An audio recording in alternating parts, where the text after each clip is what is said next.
Hello बच्चों, जैसा कि आपको पता है आपके एग्ज़ाम्स चल रहे हैं। 13 से 16 मई तक बहुत शिफ्ट में एग्ज़ाम हो भी चुके हैं और इन शिफ्ट्स में जिन बच्चों के भी एग्ज़ाम्स थे उन बच्चों से हमने क्वेश्चंस पूछे हैं और उन्हीं के बेसिस पे हम पेपर एनालिसिस करने वाले हैं कि हर एक चैप्टर से कौन कौन से टॉपिक से क्वेश्चन पूछे गए और कौन कौन से क्वेश्चंस आए हैं, मतलब कैसे फ्रेम होकर के आए हैं, तो चाहे वो पैराग्राफ के ऊपर आए हैं या फिर शॉर्ट क्वेश्चन आए हैं या स्टेटमेंट बेस्ड क्वेश्चन आए हैं, कैसे क्वेश्चंस उस टॉपिक से पूछे गए। एग्जैक्ट तो नहीं पता चला क्योंकि बच्चे एग्जैक्ट नहीं बता पाते हैं, लेकिन कुछ पता चला है, तो उन्हीं चीज़ों को हम यहाँ पे डिस्कस करने वाले हैं। तो सबसे पहले तो अभी तक जितना भी पेपर हुआ है उसमें बायोलॉजी का जो पेपर है वो इजी टू मॉडरेट हुआ है। ठीक है, बायोलॉजी का पेपर कैसा हुआ है? Easy to moderate. ठीक है, तो जनरली इसको इजी वे में करेंगे, रखेंगे हम।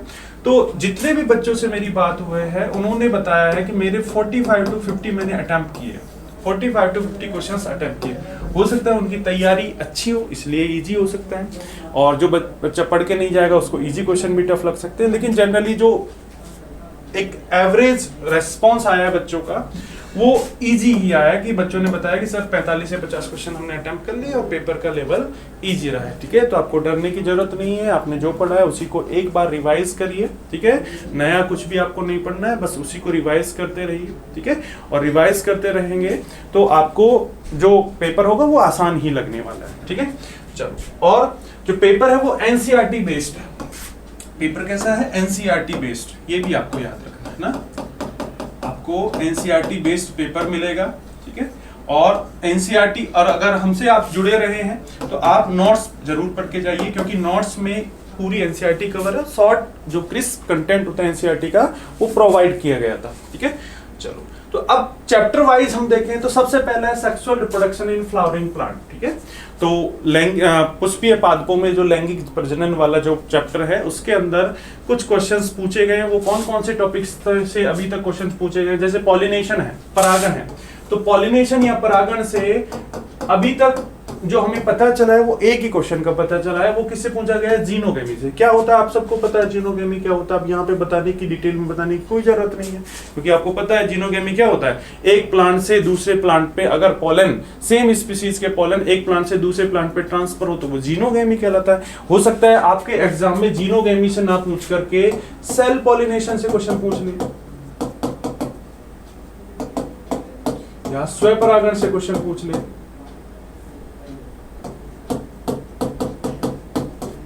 तो आपको कंप्लीट पॉलिनेशन टॉपिक पढ़ के जाना है। ठीक है, फिर मैं बोलूंगा बच्चों ये आपके जो पेपर हुए हैं उनके बेसिस पे एनालिसिस है और आपका सिलेबस कंप्लीट बायोलॉजी है, तो ये मत सोचना यही क्वेश्चंस आएंगे। ठीक है, इनमें से रिपीट हो सकते हैं। ठीक है, लेकिन ज्यादातर जो चांसेस है वो कहीं से भी पूछने के है ना, तो आप ये मत सोचना कि यही 5-6 टॉपिक्स हैं तो इन्हीं से क्वेश्चंस आएंगे। ये तो कुछ बच्चों ने बताए हैं, उनको हम यहाँ पे डिस्कस कर रहे हैं आपको बताने के लिए, ताकि आपको पता चले किस टाइप के क्वेश्चंस पूछे जा रहे हैं। ठीक है, चलो नेक्स्ट क्वेश्चन भ्रूण कोष या भ्रूण सेक्स है। यहां से जो क्वेश्चन पूछा गया था वो ये था कि ये कितने सेल्ड होता है, तो ये आप सबको पता है 7 सेल्ड होता है, 7 कोशिकीय है और 8 न्यूक्लिएटेड स्ट्रक्चर है।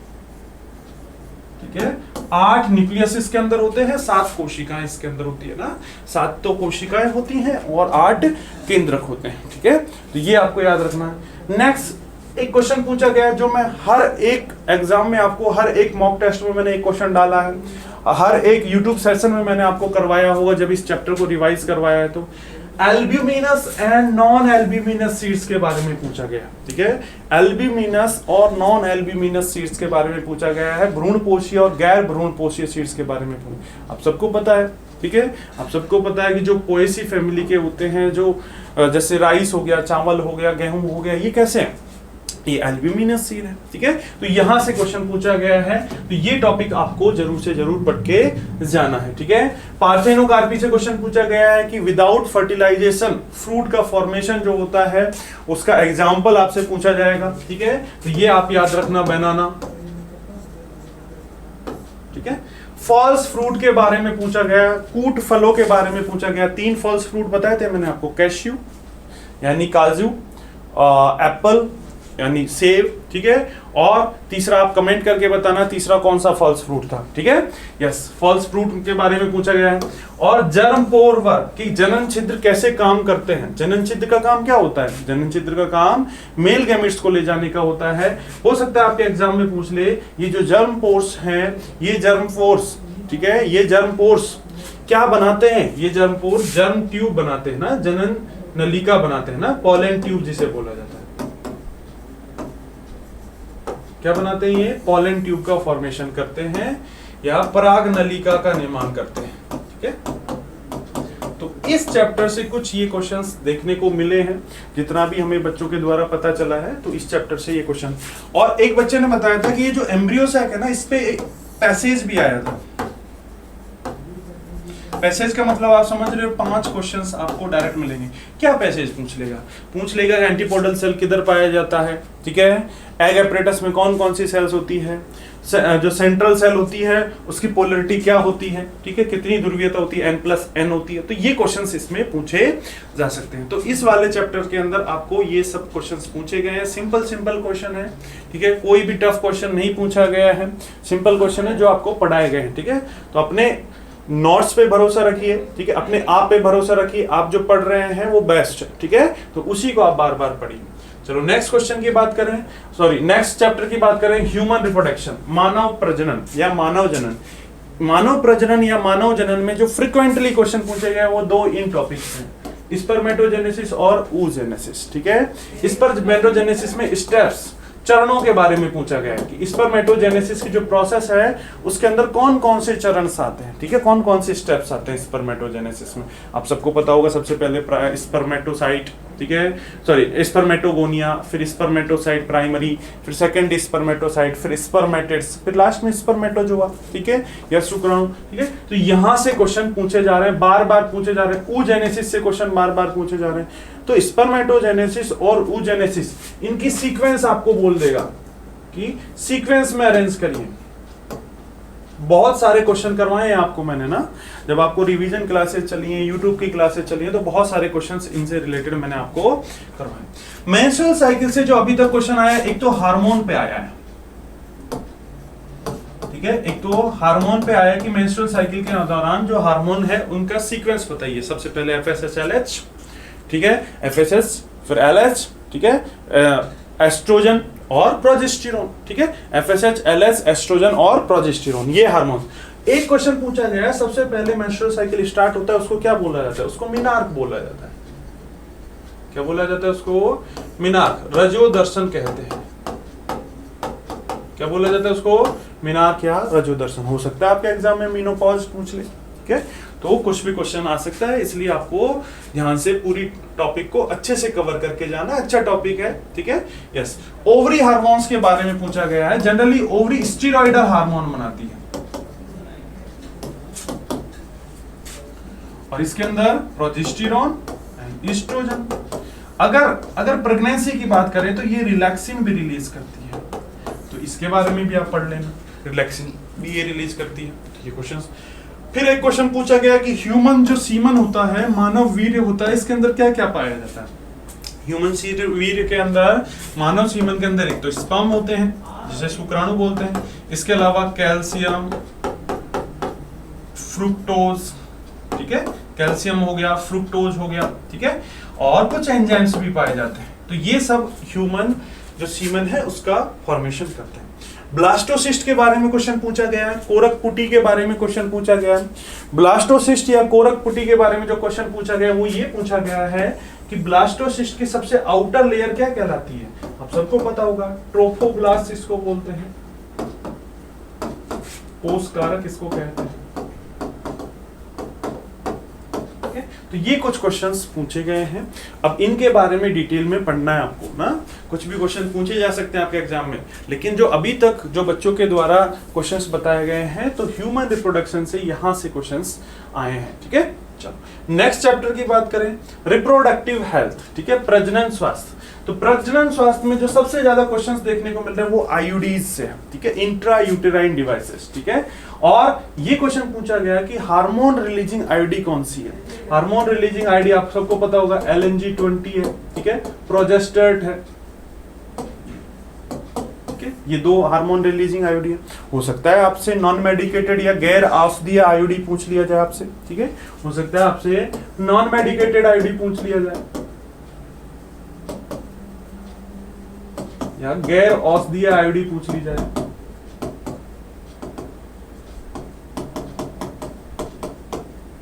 ठीक है, आपसे पूछा जा सकता है, लिप्स लूप उसका एग्जांपल होगा, नॉन मेडिकेटेड।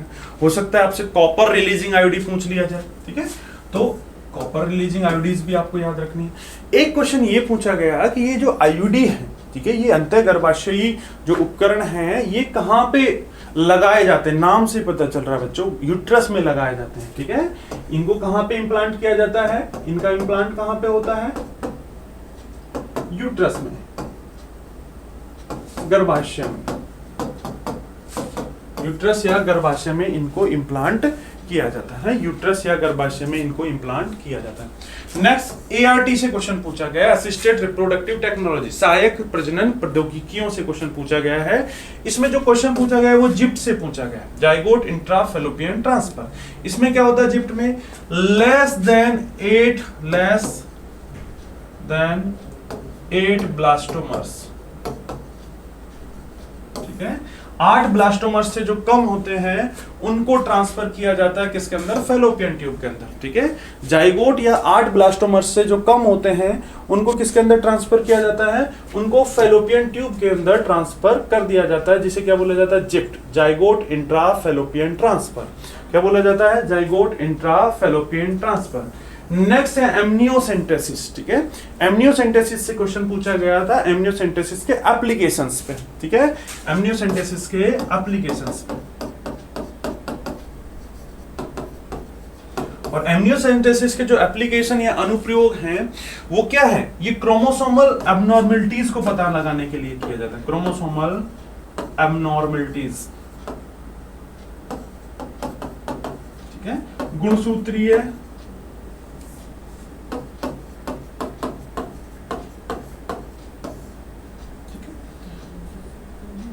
कमी को पता लगाने के लिए ना, क्रोमोसोमल एबनॉर्मलिटी या गुणसूत्रीय कमी को पता लगाने के लिए इसका उपयोग किया जाता है। एमनियोटिक फ्लूइड का यूज किया जाता है इसमें। नेक्स्ट एसटीडीज से क्वेश्चन पूछा गया है। अब एग्जैक्ट तो बता पाए बच्चे कि एसटीडीज से क्या क्वेश्चन पूछा गया है, क्या पूछा जा सकता है एसटीडीज से, आप भी गैस कर सकते हो। एसटीडीज से एक तो ये क्वेश्चन पूछा जा सकता है कि कौन कौन सी एसटीडीज है, ठीक है, सेक्सुअल ट्रांसमिटेड डिजीज कौन कौन सी है, ठीक है, इनके होने की वजह से क्या क्या लक्षण देखने को मिल सकते हैं, ये क्वेश्चंस भी पूछे जा सकते हैं। नेक्स्ट क्वेश्चन जो पूछा गया है वो बैरियर मेथड से पूछा गया ना, नेक्स्ट जो क्वेश्चन है वो बैरियर मेथड से पूछा गया है कि बैरियर मेथड कॉन्ट्रासेप्टिव के जो अवरोध विधि है, बैरियर मेथड या अवरोध विधि कौन कौन सी है। बैरियर मेथड आपको सबको पता होगा, कॉन्डोम्स हो गए, डायफ्राम हो गए, ठीक है, सर्वाइकल कैप हो गए, ये सब किसके अंदर आएंगे, बैरियर मेथड्स के अंदर आएंगे, ये सब किसके अंदर आएंगे, बैरियर मेथड के। तो बैरियर मेथड से भी क्वेश्चन पूछे गए। तो ये कुछ क्वेश्चंस पूछे गए हैं रिप्रोडक्टिव हेल्थ चैप्टर से, प्रजनन स्वास्थ्य चैप्टर से, ठीक है। तो इन टॉपिक्स को पढ़ के जाना, पूरा ही चैप्टर पढ़ के जाना है, लेकिन इन टॉपिक से क्वेश्चन पूछे गए हैं। क्या क्या क्वेश्चन पूछे गए हैं मैंने आपको यहाँ पे बताया। चलो नेक्स्ट देखा जाए, जेनेटिक्स या अनुवांशिकता, ठीक है, principle of inheritance and variation जो चैप्टर है जिसको हम जेनेटिक्स भी बोलते हैं, इससे क्या क्या क्वेश्चंस पूछे गए हैं उनको हम यहाँ पे देखने। देखो कई शिफ्ट में मेरे को ये रेस्पॉन्स आया कि ये क्वेश्चन बहुत बार बार पूछा जा रहा है। फीमेल बर्ड क्रोमोसोम, ठीक है, जो मादा पक्षी है उसके अंदर कौन कौन से क्रोमोसोम्स पाए जाते हैं। फीमेल बर्ड क्रोमोसोम या मादा पक्षी के अंदर कौन कौन से क्रोमोसोम्स पाए जाते हैं। आप सबको पता है मादा पक्षी के अंदर ZWZZ टाइप का क्रोमोसोमल स्ट्रक्चर होता है।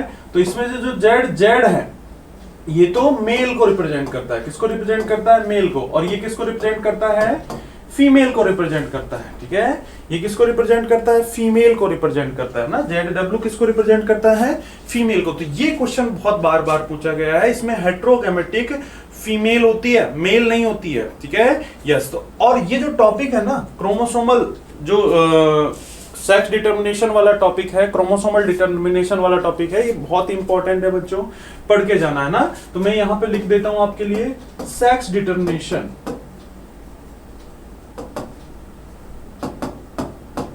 या लिंग निर्धारण,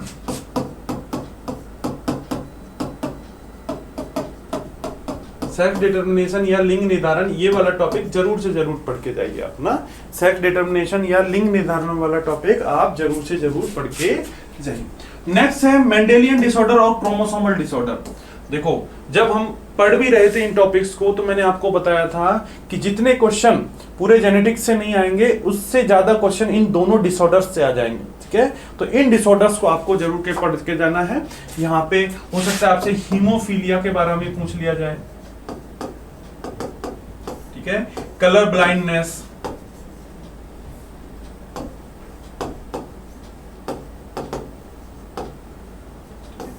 यहां से क्वेश्चन पूछे जा सकते हैं ना। तो एग्जैक्ट पता नहीं चला है कि क्या क्वेश्चन पूछा है, लेकिन बच्चे ने टॉपिक लिख करके बताया था कि sir Mendelian disorder and chromosomal disorder से क्वेश्चन पूछे गए हैं। तो हम गैस लगा सकते हैं कि इन डिजीजेस से क्वेश्चन पूछे जा सकते हैं, down syndrome, Turner syndrome, Klinefelter syndrome, ठीक है, इन डिजीजेस से क्वेश्चन पूछे जा सकते हैं। नेक्स्ट पॉलीजेनिक इनहेरिटेंस, इसका एग्जाम्पल पूछा गया ना, बहुजीनी वंशानुगति या पॉलीजेनिक इनहेरिटेंस का एग्जाम्पल पूछा गया है। और पॉलीजेनिक इनहेरिटेंस का एग्जाम्पल क्या हो जाएगा, ह्यूमन स्किन कलर, मानव त्वचा रंग, ह्यूमन स्किन कलर या मानव त्वचा रंग इसका एग्जाम्पल हो जाएगा, ठीक है, ह्यूमन स्किन कलर या मानव त्वचा रंग। डाउन सिंड्रोम के कैरेक्टर्स पूछे हैं, क्या कैरेक्टर्स होता है, जो हेड होता है ये फ्लैट हो जाता है, ठीक है, पाम्स पे क्रीज देखने को मिलती है, मुंह खुला रहता है, ठीक है, ये कुछ कैरेक्टर्स हैं, ठीक है। शॉर्ट उनका स्ट्रेचर होता है, यानी हाइट छोटी होती है, और मानसिक मंदता पाई जाती है उनके अंदर, ठीक है, ये सब किसके अंदर देखा जाता है, डाउन सिंड्रोम के अंदर। ये इसके कैरेक्टर्स या लक्षण पूछे गए, तो इनको भी आपको देख करके जाना है, ठीक है। ये सब पढ़ाए हुए क्वेश्चंस हैं, ठीक है, एक भी जो क्वेश्चन है वो ऐसा नहीं है कि जो आपको नहीं पढ़ाया उसमें से आ गया हो, ठीक है, सारे क्वेश्चंस वहीं से आ रहे हैं जो आपको पढ़ाए गए हैं। तो आपको अपने जो नोट्स हैं, एनसीईआरटी है, आपने जो पढ़ा है उस पर विश्वास रखिए, कॉन्फिडेंट रहिए, ठीक है, और कॉन्फिडेंट रहेंगे तो यस कॉन्फिडेंट रहेंगे तो आपको कॉन्फिडेंट रहेंगे तो आपको इसमें हेल्प मिलेगी, ठीक है बच्चों।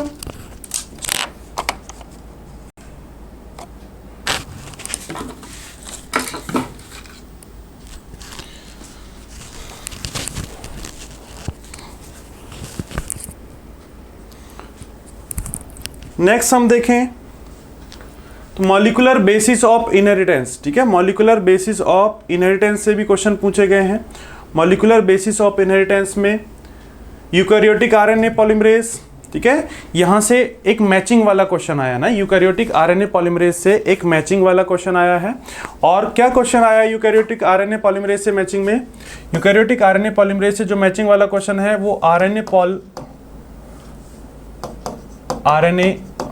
पॉल 1, 2 और 3, ठीक है। आरएनए पॉलीमरेज 1 क्या बनाता है, ये क्वेश्चन पूछा गया था, मैचिंग वाला यहाँ क्वेश्चन आया था कि आरएनए पॉलीमरेज 1 क्या बनाता है, आरआरएनए बनाता है, क्या बनाता है, आरएनए। आरएनए पॉलीमरेज 2 एमआरएनए बनाता है, ठीक है, और आरएनए पॉलीमरेज 3 टीआरएनए बनाता है। कौन सा आरएनए बनाता है, टीआरएनए बनाता है ना, आरआरएनए, एमआरएनए और टीआरएनए, ठीक है।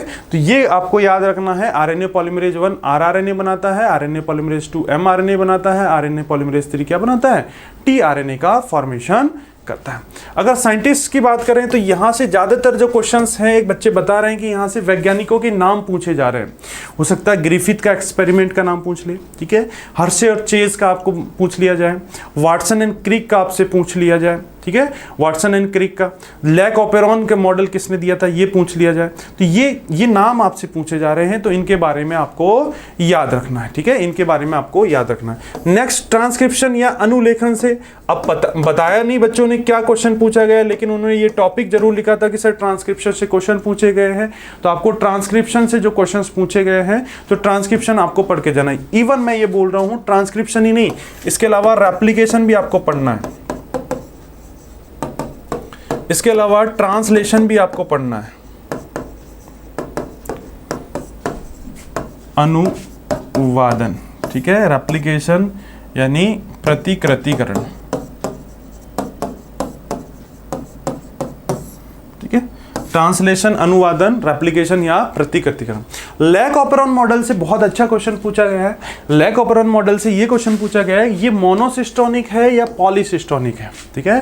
तो जो बच्चों को मैंने बताया है कि प्रोकैरियोट्स के अंदर बच्चों पॉलीसिस्टोनिक, P for prokaryotes, P for पॉलीसिस्टोनिक, trick मैंने बताई थी आपको।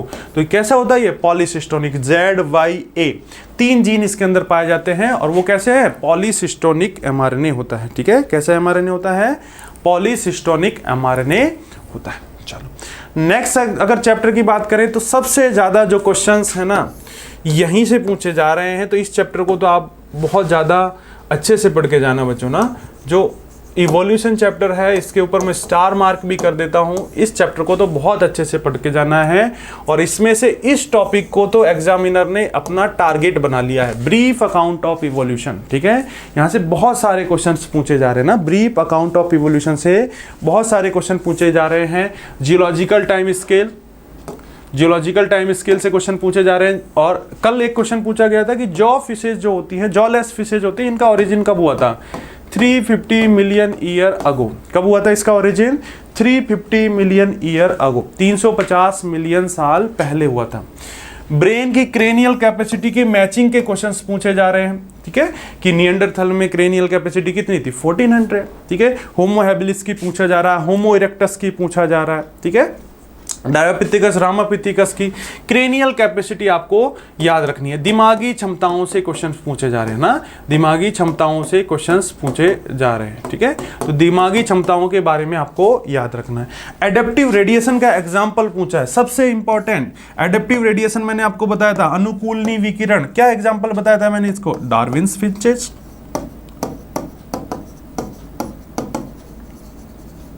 ठीक है, डार्विन्स फिंचेज इसका एग्जांपल हो जाएगा, ठीक है।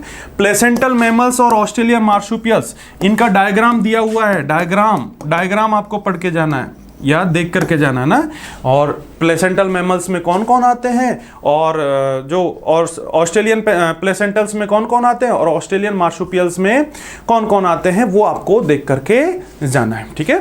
Yes, next Hardy Weinberg law से क्वेश्चन पूछा गया। हार्डी विनबर्ग लॉ से 2 क्वेश्चन पूछे जा सकते हैं, एक तो उसके इक्वेशन के आधार पे, दूसरा क्वेश्चन पूछा जा सकता है कौन कौन सी उसकी जो शर्तें हैं, लिमिट्स हैं, उसके आधार पे ना। तो दोनों क्वेश्चंस आपको याद करने हैं, ठीक है। होमोलॉगस और एनालॉगस कैरेक्टर्स पे क्वेश्चंस पूछे गए ना, होमोलॉगस और एनालॉगस, इसके एग्जांपल्स पूछे गए हैं। समजात और समवर्ती अंगों के एग्जाम्पल्स पूछे गए हैं। तो इन एग्जाम्पल्स को, उदाहरणों को सही से देख करके जाना है, ठीक है। इन एग्जाम्पल्स को, उदाहरणों को आपको सही से देख करके जाना है, ठीक है। तो एग्जाम्पल्स इसमें पूछे गए हैं, इन एग्जाम्पल्स को, उदाहरणों को सही से देख करके जाना है। कि एनालॉगस, ये तो हॉट टॉपिक है भाई, इवोल्यूशन में होमोलॉगस और एनालॉगस से क्वेश्चन ना पूछे तो हो ही नहीं सकता, ठीक है। तो होमोलॉगस और एनालॉगस, समजात और समवर्ती अंगों के बारे में देख करके जाना है। डिजीज या रोग चैप्टर की बात करें, ठीक है, ह्यूमन हेल्थ एंड डिजीज की, तो इसमें जो साइटोकाइन बैरियर है, यहां से एक क्वेश्चन आया है, cytokine barrier, alpha interferons. Cytokine barrier में कौन आते हैं, अल्फा इंटरफेरॉन्स, ये पूछा गया है, ठीक है। साइटोकाइन बैरियर में कौन आते हैं, अल्फा इंटरफेरॉन्स। ऑपियोइड्स के बारे में पूछा गया है, ऑपियोइड्स किससे प्राप्त होते हैं, कैनाबिस सटाइवा से, नो, किससे प्राप्त होते हैं, तो पॉपियम ऑपी से, ठीक है, या पेपेवर सोमनिफेरम से, ठीक है, पेपेवर सोमनिफेरम से। ये क्वेश्चन यहाँ पे पूछा गया है। एलिफेंटियासिस से क्वेश्चन पूछा गया है कि एलिफेंटियासिस जो रोग है, हाथी पांव जो रोग है, ये हाथी पांव रोग में जो मेन ऑर्गन्स हैं वो कौन से अफेक्ट होते हैं, लोअर लिम्स, ये क्वेश्चन पूछा गया था। मेन ऑर्गन कौन से होते हैं, लोअर लिम्स या पश्चपाद, लोअर लिम्स या पश्चपाद, इसमें क्या होते हैं, अफेक्ट होते हैं। विड्रॉल सिम्टम्स के बारे में पूछा गया है कि विड्रॉल सिम्टम्स कौन कौन से। अब विड्रॉल सिम्टम्स क्या होते हैं, ठीक है, क्या होते हैं विड्रॉल सिम्टम्स। विड्रॉल सिम्टम्स, जब कोई नशा करता है तो उस नशा, जब वो नशा कर रहा है तो उसको हम छुड़वाना चाह रहे हैं, और जब नशे को छुड़वाना चाह रहे हैं तो उसके अंदर लक्षण आते हैं, जैसे एंजाइटी, उसको घबराहट लगेगी, पसीना आएगा, स्वेटिंग होगी, ठीक है, पसीना आएगा, स्वेटिंग होगी, घबराहट होगी, ठीक है, और सेकीनेस, उसके हाथ कांपेंगे, ठीक है। तो ये सब मैंने आपको बताया, जब आपको मैंने रिवीजन करवाया था तब आपको बताया था ये सब, ठीक है। और जो कोर्स से जुड़े हैं उनको भी पढ़ाया गया। HIV किस पे अटैक करता है, कौन सी सेल्स पे अटैक करता है, ये क्वेश्चन पूछा गया है। तो कौन सी सेल्स पे अटैक करता है, ये T हेल्पर सेल्स पे अटैक करता है, ठीक है, टी हेल्पर सेल्स या टी सहायक कोशिकाओं पे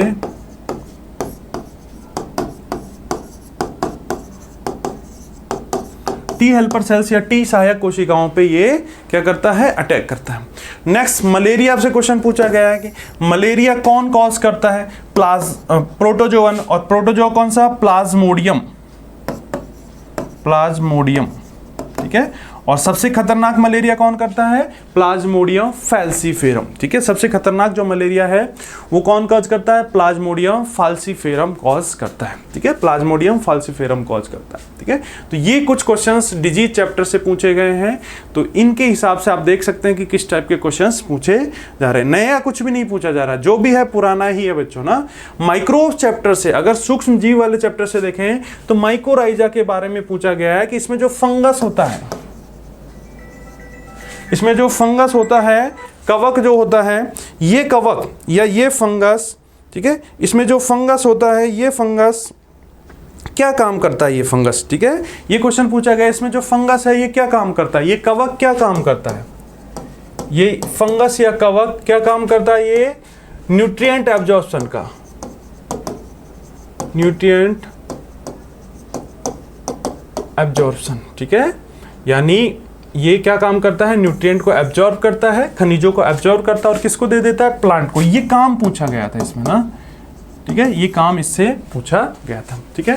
केवीआईसी की फुल फॉर्म पूछी गई है, जो बहुत बार आपको पढ़ाई गई है, केवीआईसी, और IARI की भी याद रखना, Indian agriculture research institute, KVIC khadi and village industries commission, ठीक है।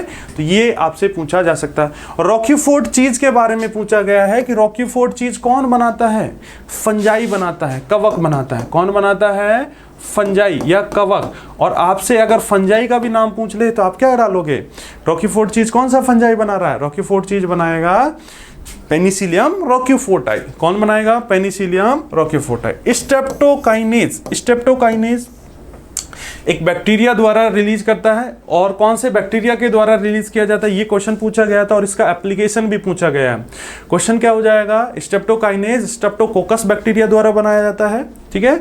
और ये जो स्ट्रेप्टोकाइनेज है, जो स्ट्रेप्टोकोकस बैक्टीरिया द्वारा बनाया जाता है, ये स्ट्रेप्टोकोकस बैक्टीरिया के द्वारा जो स्ट्रेप्टोकाइनेज बनाया जाता है, इसका काम क्या है, काम क्या है, ब्लड क्लॉट बस्टर का, ब्लड क्लॉट बस्टर ना, ब्लड क्लॉट को तोड़ने का काम करते हैं ना, ब्लड क्लॉट बस्टर का काम करते हैं, ब्लड क्लॉट को तोड़ने का काम करते हैं। ब्रिवरेज के बारे में पूछा गया था कि जो ब्रिवरेज हैं, पेय पदार्थ हैं, ठीक है, ये पेय पदार्थ या ब्रिवरेज कैसे बनाए जाते हैं, ये तो या तो डिस्टिलेशन से या विदाउट डिस्टिलेशन से। तो आपसे क्वेश्चन पूछा गया कि विदाउट डिस्टिलेशन से, विदाउट डिस्टिलेशन, ठीक है, बिना आसवन के, बिना आसवन के कौन कौन से ब्रिवरेज बनाए जाते हैं ना, बिना आसवन के कौन कौन से ब्रिवरेज बनाए जाते हैं, ठीक है। बायोगैस से एक क्वेश्चन आया था कि बायोगैस कौन से बैक्टीरिया बनाते हैं, कौन से बैक्टीरिया बनाते हैं, मिथेनोजेंस, सबसे सिंपल क्वेश्चन, ठीक है, कौन से बैक्टीरिया बनाते हैं, मिथेनोजेंस। तो ये सिंपल सा चैप्टर है, सिंपल इससे क्वेश्चन पूछे जा रहे हैं, कोई भी रॉकेट साइंस नहीं है, जो आपने पढ़ा है वहीं से क्वेश्चन पूछे जा रहे हैं, ठीक है बच्चों। चलो, तो ये भी याद रखना, माइक्रोब्स इन ह्यूमन वेलफेयर में जो क्वेश्चंस पूछे गए हैं वो कहाँ से। नेक्स्ट अगर हम बायोटेक्नोलॉजी की बात करें, ठीक है, आप सबको टफ लगता होगा लेकिन क्वेश्चंस इजी आते हैं इसमें। मैंने आपको बताया था जेल इलेक्ट्रोफोरेसिस पढ़ के जाना है, इससे पैसेज आ सकता है, ठीक है, इससे पैसेज आ सकता है, पैराग्राफ आ सकता है। इसमें अब सिंपल सा क्वेश्चन पूछा है कि जेल इलेक्ट्रोफोरेसिस में कौन सी स्टेन का यूज किया जाता है, कौन सी स्टेन का यूज किया जाता है, ETBR, एथिडियम ब्रोमाइड का यूज किया जाता है। कौन सी स्टेन का यूज किया जाता है बच्चों, ETBR या एथिडियम ब्रोमाइड स्टेन का यूज इसमें किया जाता है। नेक्स्ट DNA पर्सिपिटेशन, कि DNA पर्सिपिटेशन के लिए हम क्या करते हैं, DNA पर्सिपिटेशन के लिए, ये क्वेश्चन पूछा गया है। DNA को अवक्षेपित करने के लिए, पर्सिपिटेशन के लिए चिल्ड इथेनॉल डाला जाता है, ठंडा एथेनॉल डाला जाता है। क्या डाला जाता है इसमें, ठंडा एथेनॉल डाला जाता है, चिल्ड एथेनॉल डाला जाता है, ठीक है।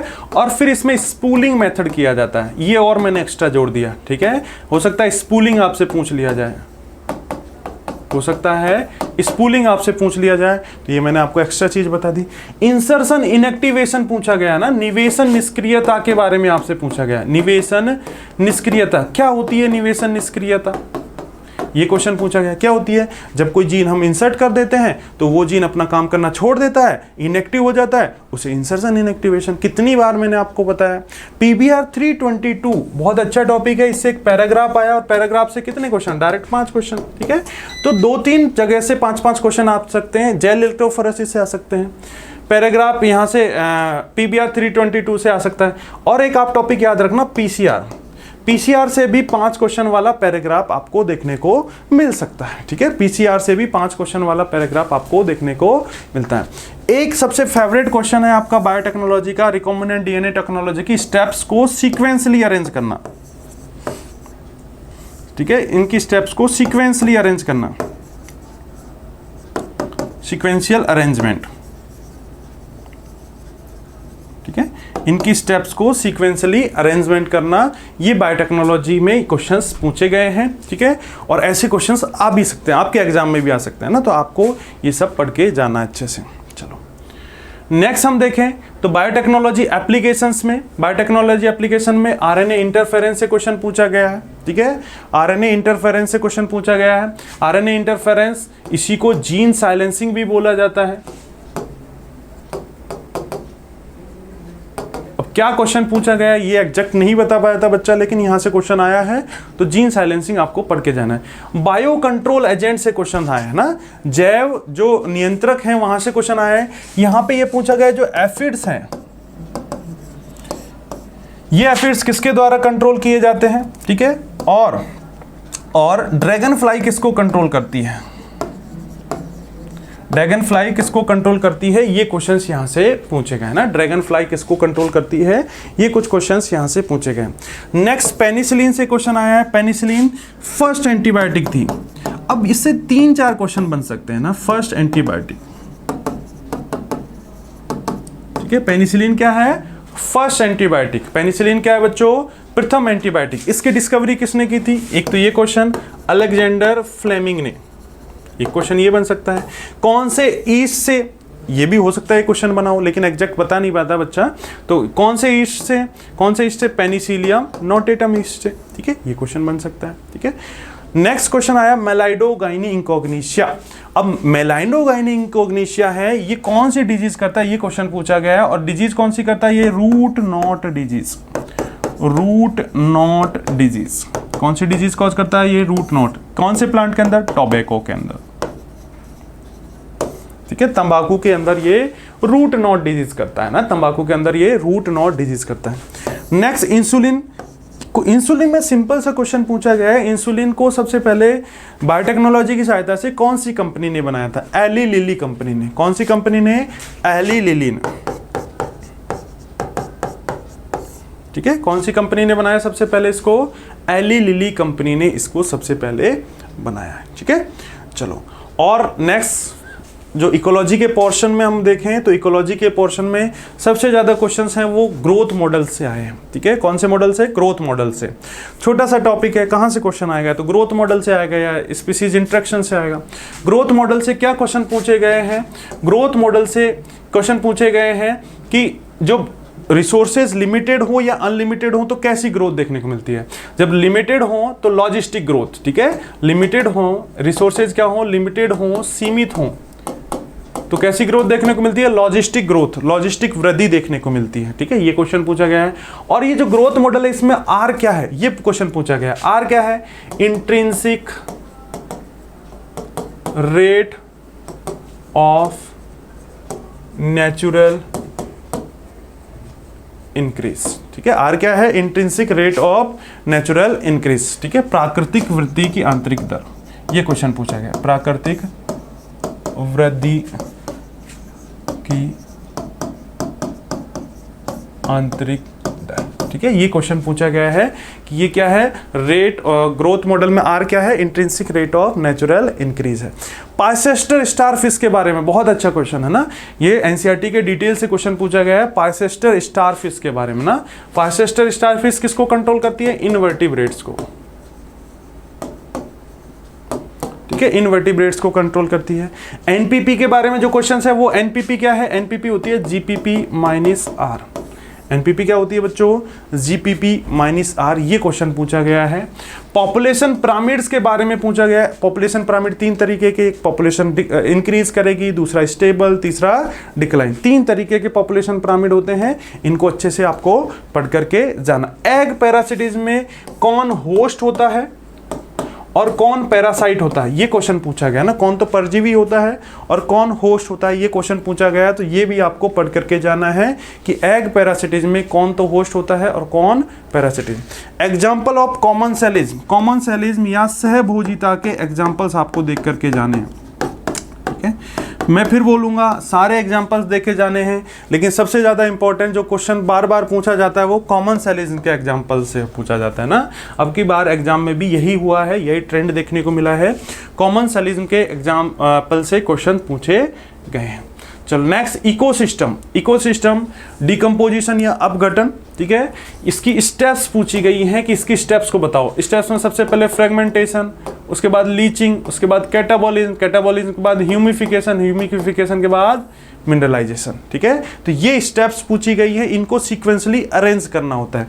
हो सकता है आपके एग्जाम में फैक्टर्स पे क्वेश्चन पूछ लिया जाए, कारक पे क्वेश्चन पूछ लिया जाए, ठीक है, कि कौन इसको अफेक्ट करते हैं, ठीक है, कौन से फैक्टर्स इसको क्या करते हैं, अफेक्ट करते हैं, कारक पे क्वेश्चन पूछे जा सकते हैं। फूड चेन से क्वेश्चन पूछा गया है। अब एग्जैक्ट तो बच्चा नहीं बता पाया क्या फूड चेन है। फूड चेन सिंपल समझो, कौन किसको खा रहा है उसको अरेंज कर देना, आपकी फूड चेन बन जाएगी। अगर आपके एग्जाम में कोई एग्जाम्पल दिया हो कौन किसको खा रहा है उसके हिसाब से आप अरेंज कर देना, आपकी फूड चेन बन जाएगी, ठीक है। चलो नेक्स्ट क्वेश्चन, पिरामिड से पूछे गए कि इन्वर्टेड पिरामिड कब देखा जाता है। इन्वर्टेड पिरामिड कब देखा जाता है, उल्टा पिरामिड कब देखा जाता है, ये क्वेश्चन पूछा गया है।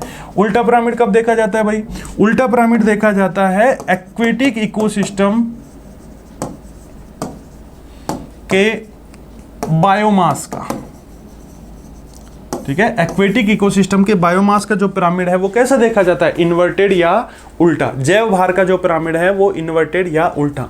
जू प्लैंकटन कौन से ट्रॉफिक लेवल पे, जू प्लैंकटन कौन से पे, देखो भाई फाइटोप्लैंकटन, फाइटोप्लैंकटन को कौन खाएगा, जू प्लैंकटन, जू प्लैंकटन को स्मॉल फिश। तो ये कौन सा ट्रॉफिक लेवल हो गया, ये T1 हो गया, ये T2 हो गया। कितना इजी क्वेश्चन पूछा है, कौन से ट्रॉफिक लेवल पे पाया जाता है, T2। तो इस टाइप के क्वेश्चंस इकोसिस्टम से देखने को मिल सकते हैं, ठीक है। यस, एक और याद रखना, प्रोडक्टिविटी से भी यहां से क्वेश्चन आया ना, प्रोडक्टिविटी या उत्पादकता से भी क्वेश्चंस देखने को मिले हैं ना, प्रोडक्टिविटी या उत्पादकता से। अब प्रोडक्टिविटी को आपको अच्छे से पढ़ना पूरे को। एनपीपी के बारे में तो मैंने बताया ही कि एनपीपी क्या होता है, ठीक है। यस, उसको उस चैप्टर में भी हमने डिस्कस कर लिया। एनपीपी भी पूछा जा सकता है। एनपीपी क्या होता है, जीपीपी माइनस आर, ठीक है। तो ये आपको इकोसिस्टम से रिलेटेड बातें याद रखनी है। चलो लास्ट चैप्टर की बात करें, बायोडायवर्सिटी है बहुत छोटा सा चैप्टर, लेकिन क्वेश्चंस बहुत ज़्यादा फ्रीक्वेंटली इससे पूछे जाते हैं। सबसे ज़्यादा जो क्वेश्चंस है वो एक्स सीटू और इन सीटू कंजर्वेशन से पूछे गए हैं ना, स्वस्थाने और बाह्य स्थानीय संरक्षण से क्वेश्चन पूछे गए हैं ना। तो इसको तो बहुत अच्छे से आपको पढ़ के जाना है, ठीक है, इसको तो बहुत अच्छे से पढ़ के जाना है। मैंने आपको जब लास्ट क्लास ली थी रिविजन की, उसमें भी मैंने आपको एक फ्लो डायग्राम चार्ट बना के बताया था कि कौन कौन एक्स सीटू में आते हैं, कौन कौन इन सीटू में। स्पीशीज एरिया रिलेशनशिप, इसका जो रिलेशनशिप है वो पूछा गया कि S = CAZ, ठीक है। ये दिया किसने था, अलेक्जेंडर वोन हम्बोल्ट ने। इसमें जो ग्राफ होता है उसका कर्व कैसा आता है, रेक्टेंगुलर हाइपरबोला, ठीक है। ये सब क्वेश्चंस इसमें पूछे जाएंगे। और यहाँ पे जो Z होता है ये क्या है, ये क्वेश्चन पूछा गया है, रिग्रेशन कोएफिशिएंट,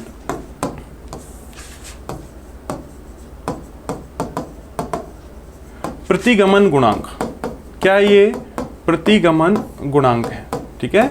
क्या है ये प्रतिगमन गुणांक है, रिग्रेशन कोएफिशिएंट है, ठीक है। Z क्या है यहाँ पे, रिग्रेशन कोएफिशिएंट है, प्रतिगमन गुणांक है, ठीक है। Z क्या है यहाँ पे, रिग्रेशन कोएफिशिएंट या प्रतिगमन गुणांक है, ठीक है। तो ये क्वेश्चन पूछा गया है। नेशनल पार्क्स के नंबर पूछे गए कि नेशनल पार्क कितने नंबर में पाए जाते हैं, ठीक है। कितने होते हैं भाई नेशनल पार्क के नंबर, 90। कितने नंबर, 90। और आपसे क्वेश्चन पूछा जा सकता है फर्स्ट नेशनल पार्क कौन सा है। फर्स्ट नेशनल पार्क है Jim Corbett national park.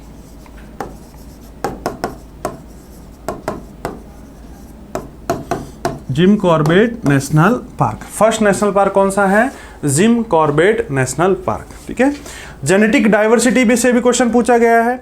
Genetic diversity से ये क्वेश्चन पूछा गया था कि जो मैंगो की वैरायटीज़ हैं, ठीक है, ये जो मैंगो की वैरायटी हैं, आम की जो वैरायटी हैं, ये आम की वैरायटी, ठीक है, ये बहुत सारी वैरायटीज पाई जाती है, तो किसकी वजह से पाई जाती है? जेनेटिकल डाइवर्सिटी या आनुवंशिक विविधता के आधार पर, ठीक है, जेनेटिकल डाइवर्सिटी या आनुवंशिक विविधता के आधार पर, ठीक है, आनुवंशिक विविधता। आपसे इसको छोड़ करके क्वेश्चन पूछा जा सकता है, राउल्फिया वोमिटोरिया की बहुत सारी पोटेंट वैरायटीज पाई जाती हैं, तो वो जो वैरायटीज हैं वो क्यों डेवलप हुई हैं? जेनेटिकल डाइवर्सिटी के आधार पर, ठीक है। यस, एक क्वेश्चन यहां पे पूछा गया है एविल क्वार्टेट्स पे, ठीक है। एविल क्वार्टेट्स कौन कौन से हैं? 4 आपको मैंने बता रखे हैं। उसमें सबसे ज्यादा इंपॉर्टेंट कौन सा है, सबसे ज्यादा खतरनाक कौन सा है? Fragmentation and habitat loss. तो ये क्वेश्चंस पूछे गए। तो कुल मिला के बच्चों पेपर बहुत इजी आ रहा है। आपको जो पढ़ा हुआ है उसी को आप बार बार रिवाइज करिए, नए पढ़ने के चक्कर में मत आइए, ठीक है। नया पढ़ोगे तो आपने जो पढ़ा है उसको भी रिवाइज नहीं कर पाओगे। पेपर का लेवल इजी टू मॉडरेट आ रहा है, आपने पढ़ाई किया तो आपको इजी ही लगने वाला है, ठीक है बच्चों। चलो, तो आप पढ़िए अच्छे से। ये कुछ क्वेश्चंस आपकी हेल्प करेंगे, कुछ थोड़ी सी इंफॉर्मेशन मैंने आपको दी है ऑन द बेसिस ऑफ जो पेपर्स हुए हैं उनके आधार पर। चलो, तो आप पढ़ना, बहुत बहुत आपको ऑल द बेस्ट, ठीक है। चलो, थैंक यू।